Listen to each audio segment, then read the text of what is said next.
জীবী সমান। অন্য স্নেহ, অন্য প্রেম, অন্যই তো দেহ, অন্য শুধু খাদ্য নয়, সে যে মাতৃ স্নেহ।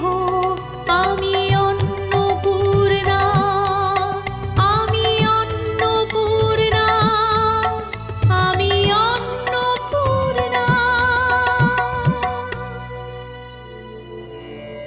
अन्नपूर्णे सदा पूर्णे शंकर प्राणवल्लभे ज्ञान वैराग्य सिद्ध्यर्थं भिक्षां देहि च पार्वती।